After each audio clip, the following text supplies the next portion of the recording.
Hi, everyone, wherever you may be in the world. Welcome to another Facebook Live on homeopathy. And welcome to today's session, which is on hay fever. Now, homeopathy is very, very effective for hay fever. There's all different types of remedies for hay fever. So, this is a great opportunity to share with you some of the top remedies which you can use to deal with the acute symptoms of hay fever.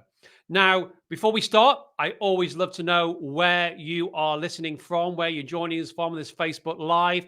So please put in the chat box in the on the live feed on Facebook page where you're from, where you're listening from, because it's great to know that we're part of a global community. And I really apologize. Last time I didn't see all your questions because I had my screen too large. So when I was asking for questions and I didn't think there were any, I didn't realize at the end that when I made my screen smaller, I could see all the questions. So big apologies for that. Hopefully that one of our team, Rebecca or some of the team, answered any questions that came up on the Facebook session. So we're going to do hay fever today. Oh, Joanne saying good morning from Quebec. Good morning, Joanne. Ismail from West Yorkshire, good to see you. Good morning from Greece. Oh my goodness, Amsterdam and England. Oh, all over the world. Herefordshire. Hey, Susan from Herefordshire. So that's great. So please, yeah, do put it on there. It's really lovely to know. And also whether or not, how long have you been using homeopathy for? And, you know, use it in your lives. And now we've had a lot of graduate students of CHE and graduates, but also we've had qualified homeopaths. And it's always great just to go and learn the basics. The thing about homeopathy, it is simple. It is simple. We can complicate it. But what my job of today, and including, and this is not a plug, but my home prescriber book, is to keep it simple. You can do this. It's just by using the remedies. Remember the law of similars, these principles of homeopathy that are the bedrock and foundation of what we do. We got Ida from Denmark, got Lisa from Norwich, Sally from Sussex, Claire, hey Claire, from sunny Southampton, Dr. Amish from, well, you didn't say where you're from. Oh, California, Linda. Lovely to see you. So, hey, Kelly. Lovely to see you, Kelly.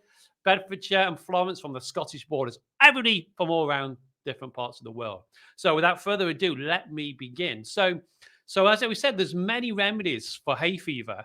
And I'm just going to go through some of the top 10 remedies, some very keynotes.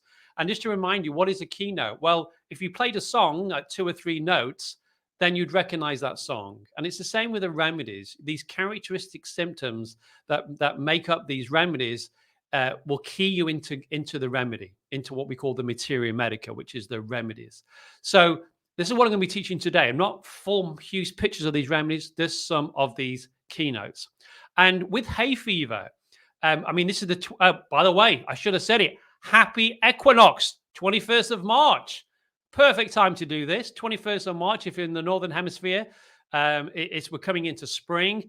People start with hay fever symptoms from all different things, from the tree pollens and the flat, all different things. So happy equinox.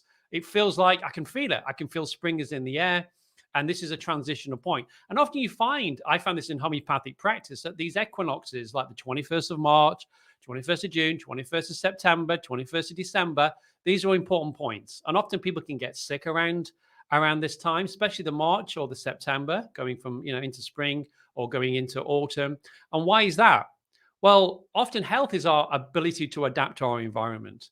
And so often when we get sick, it's often our inability to adapt, or a time for a cleanse, a time for a change. So like I said, this is a perfect time to do hay fever if you're from this part of the world. But with hay fever, often it can be quite a chronic problem. So people may have had it for many, many years. Now, these remedies I'm going to talk about today, they're really good for the acute when you've got the acute symptoms. But I would advise all of you, if you've had it for a long time, it's a chronic problem, hay fever, then you should go and see a fully qualified homeopath to deal with what we call the miasmatic aspect of hay fever. So you've got to treat the miasms often with hay fever, which is more the predisposition, the chronic side of it. But there is remedies you can take for the acute, and these you can buy from many health food stores, homeopathic pharmacies.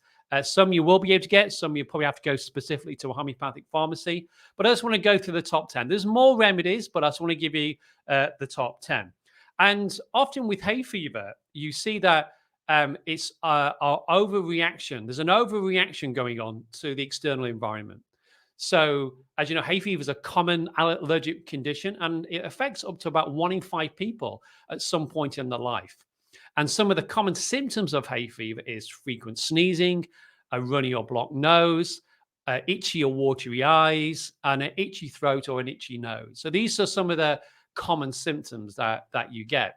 But as I was saying, it's like the pollen comes into the body, but the body overreacts. It overreacts to what's going on. It's like, oh my God, oh no, red alert. I need to deal with this.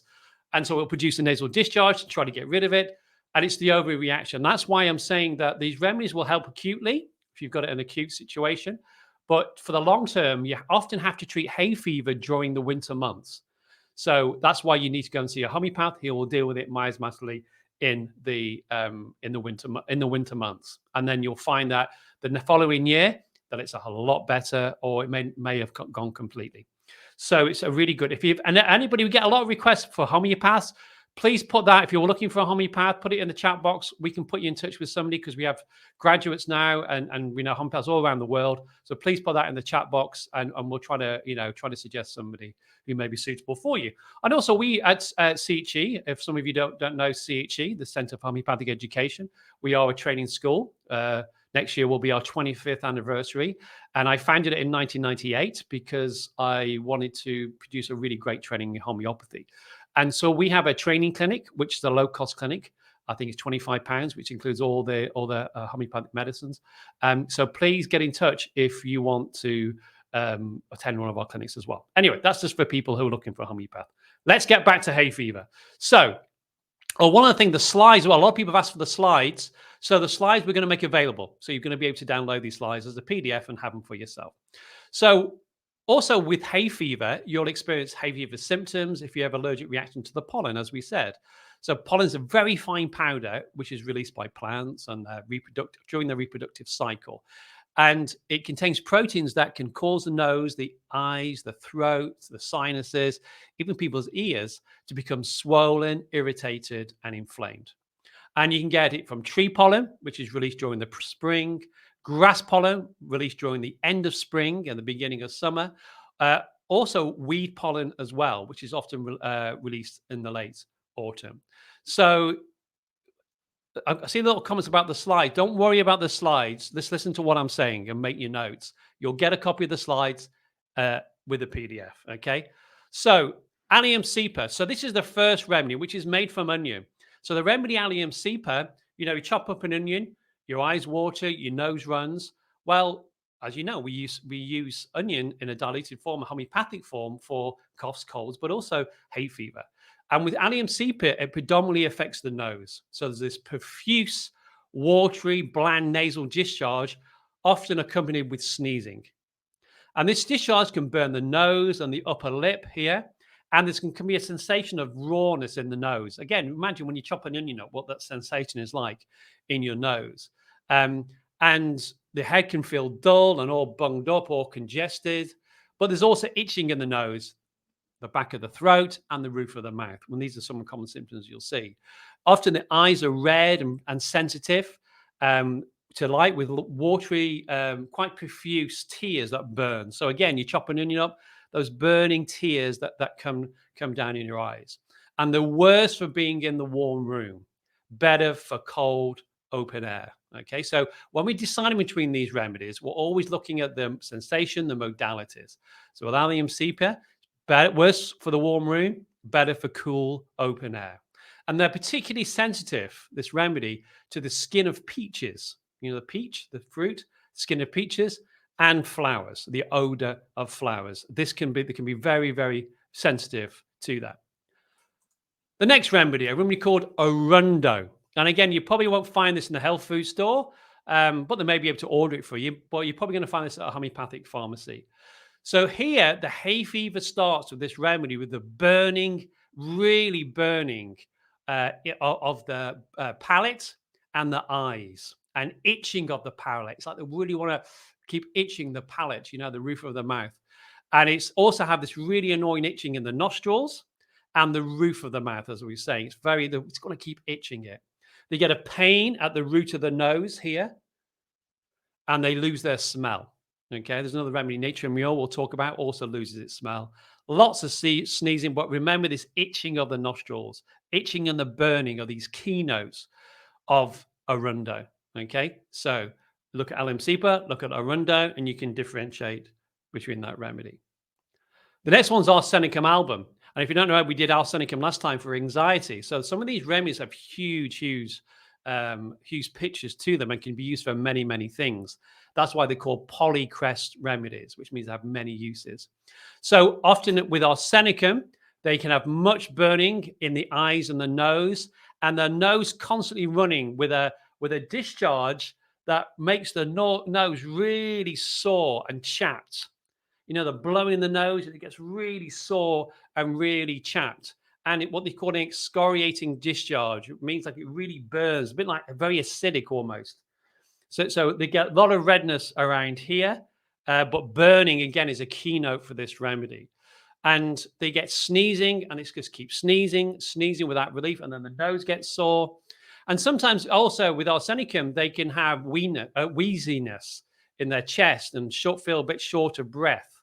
Again, worse in the midsummer, worse at midnight. This is the keynote for arsenicum. Better sitting up. So they won't want the windows open at night. So it's a summer's evening. They want them closed because they get aggravated at midnight. They can get quite anxious. Remember when we did anxiety in the last session? You can get very, very anxious. The worse outdoors, better indoors, opposite to what the previous remedy. Coughing and wheezing. So they'll have a cough with the hay fever as well. And they feel a bit tight and wheezy. They can't lie down, better sitting up, okay? And they're very sensitive to cold air. They get very, very chilly, okay? So they often want to be wrapped up. They can have the thirst for sips, for water, but often it's in sips, okay? But this thing with arsenicum is the burning, it's the acrid discharge, especially around the sore and the nostrils here. And it gets a bit chapped, but also with the chest involvement as well. So that's a big keynote for arsenicum. The next remedy, Euphratesia, or better known as eye bright. So this is hay fever that predominantly affects the eyes. So the eyes, profuse watery tears just streaming down the face, constantly watering. And they can have a sense, like a sensation of a gritty feeling in their eyes. Feels gritty, like the sand in their eyes. And again, the tears can be burning again.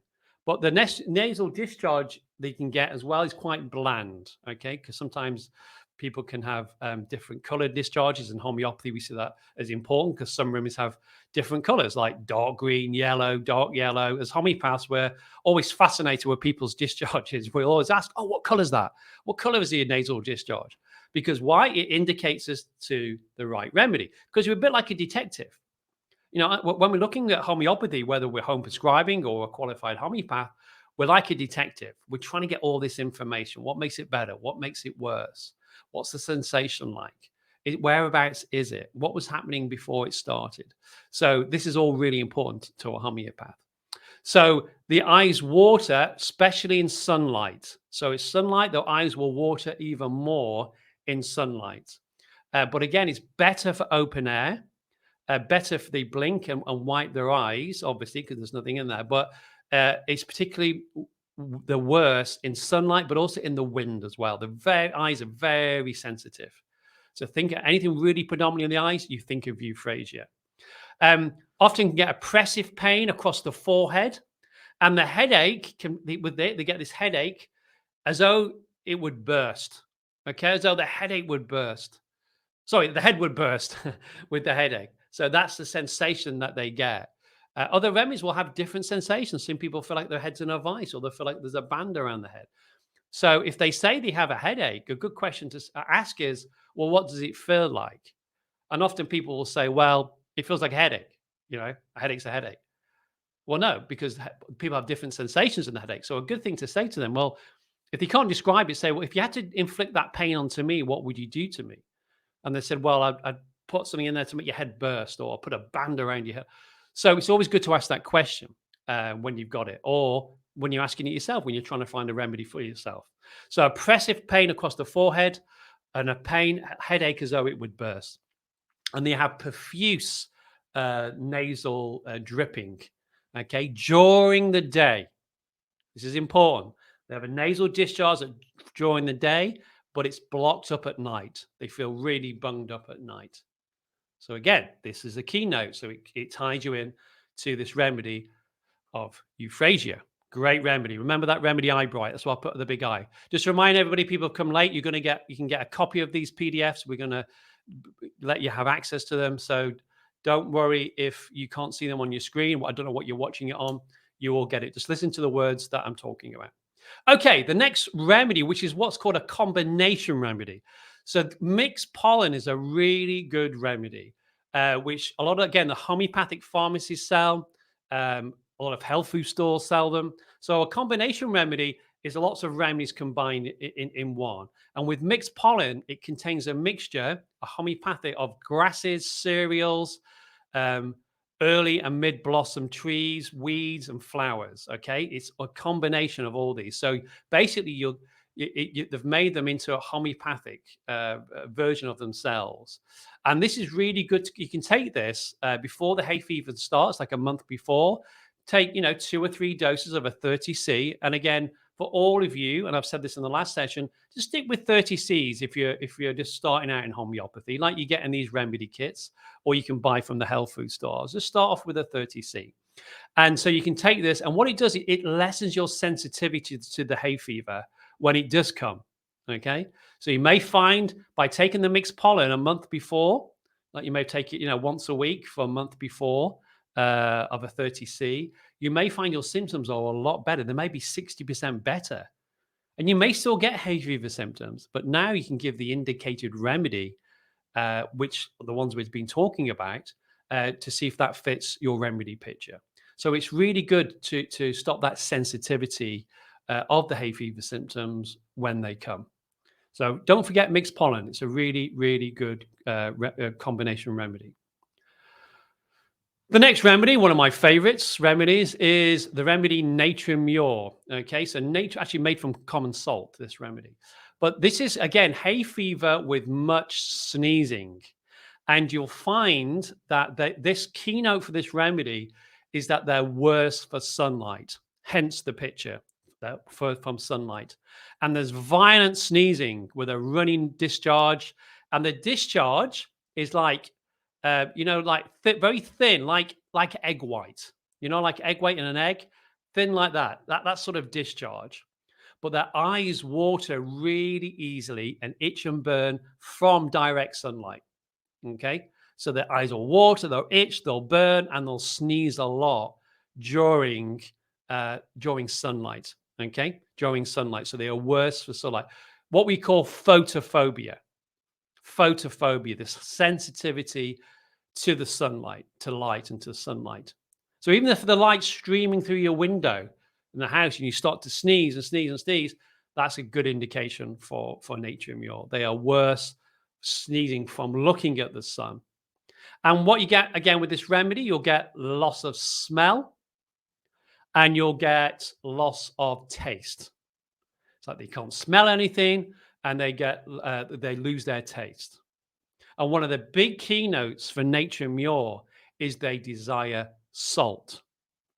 And as I said, this remedy is made from salt.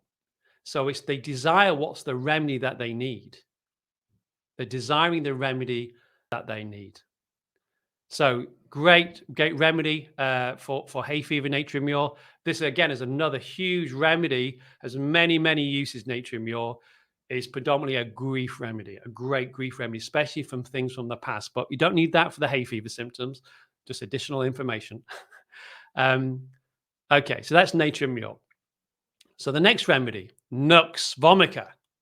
Now, this is hay fever with a stuffed up feeling in the nose, worse at night or outdoors. Okay, worse at night or outdoors. And there's much sneezing with a runny nose in the daytime, stuffed up at night, or a blocked nose on one side. That one side of the nose is blocked up.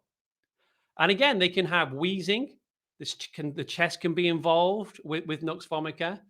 And they feel worse if their stomach is full. If they eat too much, they feel the clothes are too tight. They've got to undo the belt. It's like pressing on the diaphragm, which affects their breathing. But the thing about Nux vomica is they're incredibly irritable and incredibly impatient. Okay. They're incredibly impatient. So they'll get very irritable with you. You know, how are we trying the sneezing and the doing that? And the nose is just running constantly and they're getting angry about it. And they're just basically like a bear with a sore head. Very irritable. If you want to hold them, no, leave me alone. Leave me alone. They're very short tempered. So, you know, you best probably keeping your distance from Nux vomica. And so yeah, it's the much better for they discharge. So they better when this nose is discharging. But like I said, it is very irritable, very impatient. As you see that angry face. I mean, that's probably a bit over the top, but they are. Nux vomica can be very angry and very irritable. I'm just looking to see what there's something else on that slide, and I can't quite see what I've put there. But we'll go. Yeah, we'll have to carry on. You'll see it in your slide. Okay, Pulsatilla. So another great hay fever remedy, Pulsatilla. So such a beautiful flower, Pulsatilla. Such a lovely flower. So often they can get hay fever with a thick, bland discharge, and that sometimes it can be like yellowy as well with the discharge of Pulsatilla. And the nose is stuffed up, and they only feel better from open air. So if they have a window open, they feel better, or outside. They need that flowing air, and they feel a lot better. They are so bad in hot, stuffy rooms. It's like, oh, get me out of here. It's like they wilt. They need that open air. They need to get out into that open air. And then their eyes are itch and they burn. And the eyes can get quite inflamed, quite red. And their eyelashes, because they can get a discharge, like a yellowy discharge out of the eyes as well. And the eyelashes can get stuck up with this yellow gunk. This is why this is a good remedy for conjunctivitis in kids, for example, and people. But they get this sort of, I said about this yellow discharge, not only nasally, but also in their eyes and their eyelashes, and they can all clump together from this thick yellow mucus. And again, they have a lot of sneezing and can have a loss of taste or smell as well. And they can really feel sorry for themselves, Pulsatilla. They opposite to Nux vomica, which is all, oh, leave me alone, like a bear with a sore head, where Pulsatilla is very much, you know, they feel sorry for themselves. They want to be looked after. Yeah, and you want to look after them. You know, it's like, oh, what can I do for you? Pulsatilla always look like they need to have a cuddle. They need to be looked after. They need to be loved because they can come across as quite forsaken, you know, in their behavior. But yeah, they're just really worse, stuffy rooms. They need to be in the open air. But again, think of these bland discharges with Pulsatilla. But again, with most of the hay fever symptoms, sneezing, and may have a loss of taste or a loss of smell as well. Sabadilla, this is going to be number 9. How quickly does time go when we're going through these? So Sabadilla has a copious watery discharge, and they have this spasmodic, loud sneezing with this running nose. So what I mean by that, spasmodic, it's like one after the other, sneeze, as though it's not going to stop. Achoo, achoo, achoo. It's like it keeps going. And with a lot of this watery discharge. They can have a tingling in the nose a lot. They complain a lot of tingling in the nose, itchiness in the nose with this tingling, and also a redness in their eyes and burning in their eyes. Again, with a lot of pain. They can get a lot of like sinus pain as well with this. Lots of tears from their eyes, and like they feel like they've got sinus pain. Again, quite bunged up. They have a very dry mouth. That mouth feels dry, but they're thirstless. So they don't have a thirst, which again is quite an unusual thing. So they complain the mouth's dry, but they don't want to drink. Well, some other people can have a really dry mouth and want to drink. So it's quite an unusual symptom. Better for being in a warm room. Okay, so these are opposite to Pulsatilla. They love being in the warm room, and actually Pulsatilla is thirstless as well. So you maybe think Sabadilla and Pulsatilla, and then they'll say, "But I'm better. I need to be in a warm room. I need being wrapped up and being indoors." Okay, so they want to be inside. Their nose is blocked, but it blocks and changes from side, like right, then the left one's blocked, then the right one's blocked, then the left one's blocked, but blocked for quite a while. Now, your nose, I don't know if you know anything about yoga, but in yoga, not that I'm an expert in yoga, but I know from breathing that it switches. One nose is always more open than the other, but this is more that it really gets blocked on the right side. You know, it could be like that for a day or so. Then they notice the left side is now blocked. So it alternates sides. and they get very sensitive to smell. Okay, very sensitive to smell. Even thinking about the flowers, or they can get very sensitive. Even thinking about flowers can bring on the eyes watering or the nose running. So they're very, very, very sensitive, and they're aggravated by newly cut grass, particularly. So newly cut grass, if somebody just cut the lawn or in a field, the grass is being cut, this can really, really affect them. And interestingly, also the smell of garlic. So the smell of garlic can be really aggravate and bring on their symptoms. Now, this could be wild garlic that grows out in the wild, or it can be garlic that somebody's cooking. And it can really aggravate that and aggravate those symptoms. They're worse for cold air, but better for heat. Okay, better for heat. So again, great remedy, Sabadilla. And number 10, Waithia. Waithia. This is itching. With this remedy, they have, again, itching of the nose and the throat, again, particularly the roof of the mouth. And then the throat feels very dry, but it feels swollen. Okay, the throat feels dry and it feels swollen. And they when I always want to clear the throat, they feel like there's something there, and there's difficulty in swallowing. They can have a sort of with that clearing of the throat, they can also have a dry, irritable cough as well. Again, it brings the chest into this. But they can have sneezing with runny nose, like a lot of these remedies. But they have this prickling sensation in the sinuses, like prickling sensation in their sinuses, and dryness in the sinuses, or sensation there's something in the sinuses, something stuck in the sinuses. Okay. So again, think of this stuckness with Waithia. It feels like things are stuck, or like I said, in the throat here, or in the sinuses. It's like there's something that's there, and it's like things are swollen. It feels everything like swollen, inside. Now, with these remedies, as you said, what you want to do, you would give them as a 30C potency, and you've got to decide on the frequency of how you want to take it. So I would set off by taking, say any of these remedies we just talked about. You could take a 30C and then repeat it, in a cup. If it's quite acute, do 30C and do it 3 times a day, or do it twice a day, morning and night, and just see if you get any relief from it. Once you get relief from it, you can stop the remedy, and then see how you go on, and then repeat it if you need to. Or you need to, because you're looking for what we call the vital force. We're looking at the body's reaction to the remedy, because the remedies are just keys to a lock. It's just stimulating the body to heal itself. And once it starts to move and you've stimulated that vital force, it will do the work. Okay, it will do the work. That's what we're doing. We're stimulating the body to heal itself. As I used that analogy before, a lot of times with hay fever, people use allopathic medication, which can suppress the system. It's just trying to suppress the system, where we're trying to activate it and deal with it, on its own, with getting your immune system to deal with it, and your vital force to deal with it on your own. Like I said before, the session we had last week, this is not this with a disclaimer that this is not this session is not you have to get your own advice from a qualified homeopathic practitioner.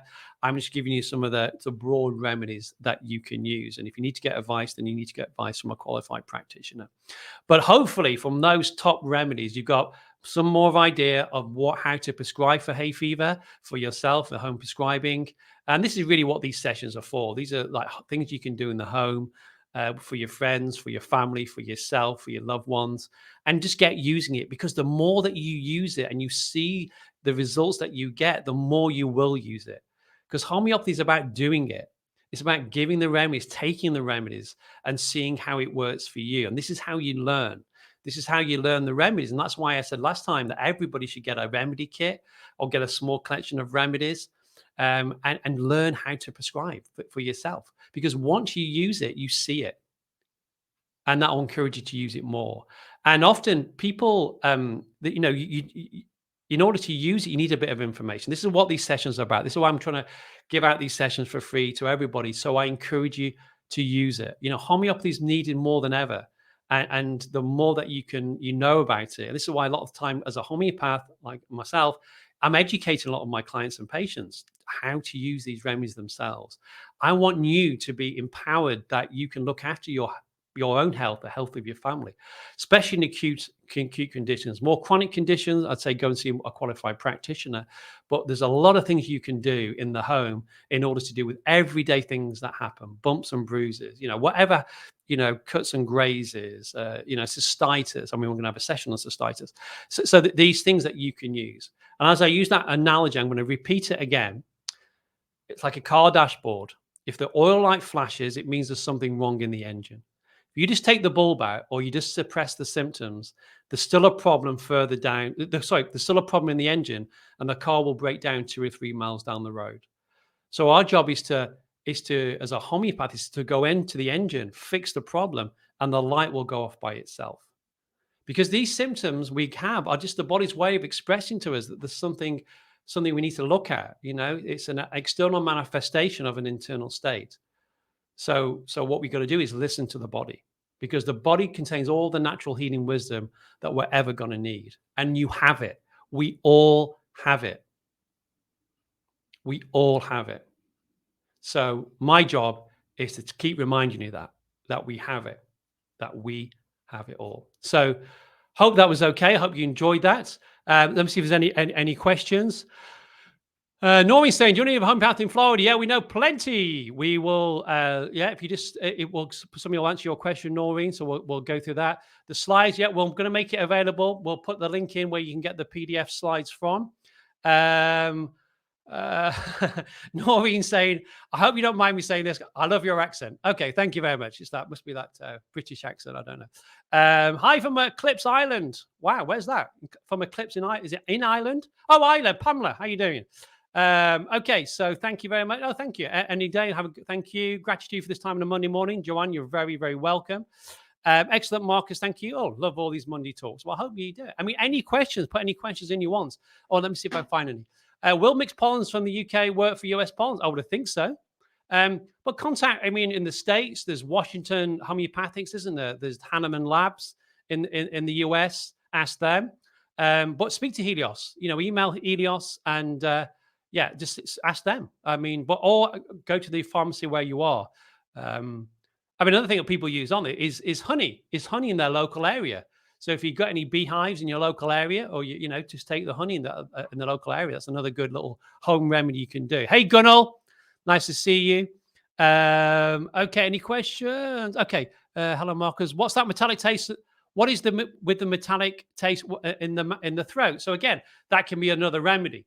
Now, the remedy with a metallic taste in the back of the throat or in the mouth is the remedy mercury. Homeopathic remedy mercury. So look at that with a metallic taste in the mouth. I'd be saying thank you. That's very nice. Thank you, Amelia. Thank you, Enes. Very nice. Good for the recap. We'll be able to mail the home prescriber book to Canada soon. So you're talking about my little home prescriber book here that I wrote. Can you see it? We're going to get it available. We're going to get it available in the US and around the world. And I wrote it just to be a very simple guide for people. We designed it like a school exercise book. Even my kids did little doodles in there as well for us. So we're going to get it available to you, and so we'll let you know. Okay, so is there a part-time homeopathic qualification course for those who are not complete the beginners? Yes, there is. If you contact somebody will get in touch with you on this Facebook page. We do a lot of courses. We train practitioners. We do a fast track training, 2-year fast track training, or we do a 4-year part-time training for people that are working and haven't got the time to do a fast track training. So just get in touch with us at CHE, and we will we'll put you in touch. Great. Okay, so I got to call it a day because it's only half-an-hour sessions. These are only half-an-hour sessions. So any other questions, post them in the Facebook page, and one of us, myself, or one of the team will answer your questions because they're qualified homeopaths on the team. And thank you so much. So take care of yourself. The next session I think we're going to do is on, I think it's cystitis. Is that right, Rebecca? Is cystitis in there? Can you put it in the? Can you put that in the chat, Rebecca? According to my list, it's cystitis, but I could be wrong. But we'll let you know on the Facebook page, and I look forward to seeing you next time. And may the vital force be with you all, and happy prescribing. Okay. Happy prescribing. Thank you. Bye-bye.